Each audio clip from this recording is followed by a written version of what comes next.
ಓಂ ಶ್ರೀ ಗುರುಭ್ಯೋ ನಮಃ. ಹರಿ ಓಂ.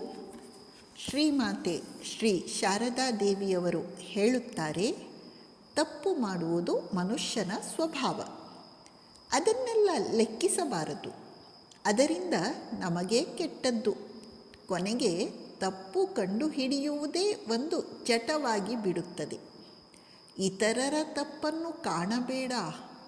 ಹಾಗೆ ಮಾಡಿದರೆ ನಿನ್ನ ಕಣ್ಣಿಗೆ ಬರೀ ತಪ್ಪೇ ಕಾಣುತ್ತದೆ.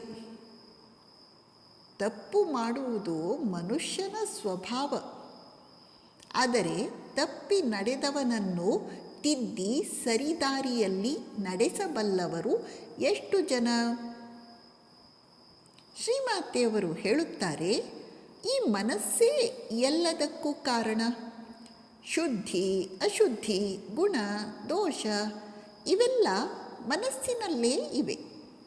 ಗುಣ ಎಂದುಕೊಂಡರೆ ಗುಣ, ದೋಷ ಎಂದುಕೊಂಡರೆ ದೋಷ.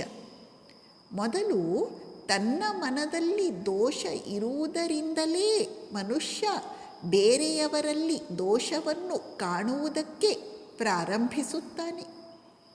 ಬೇರೆಯವರ ದೋಷಗಳನ್ನು ಎತ್ತಿ ಆಡುವುದರಿಂದ ಅವರಿಗೆ ಕೆಡುಕಾಗುತ್ತದೆ ಅಂತ ತಿಳಿದುಕೊಳ್ಳುತ್ತೀರೇನೋ?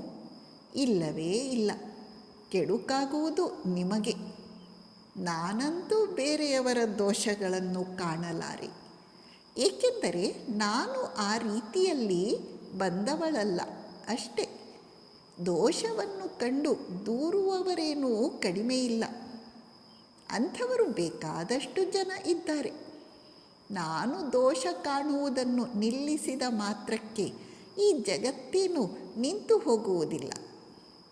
ಇನ್ನೊಬ್ಬರ ದೋಷ ನೋಡುವುದೇ ಎಂದಿಗೂ ಒಳ್ಳೆಯದಲ್ಲ.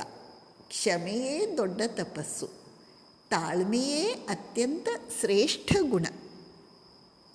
ಇಲ್ಲಿ ಶ್ರೀಮಾತೆಯವರು ಪರದೋಷ ನೋಡಬಾರದು ಎಂಬುದನ್ನು ಒತ್ತಿ ಹೇಳುತ್ತಿದ್ದಾರೆ.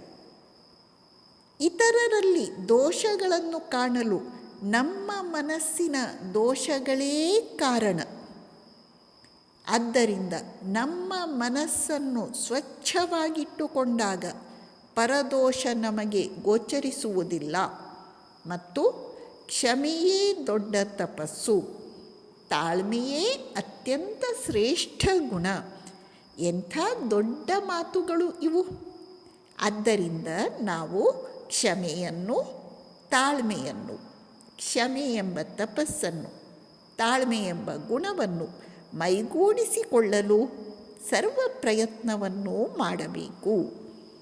ನಮಸ್ಕಾರ.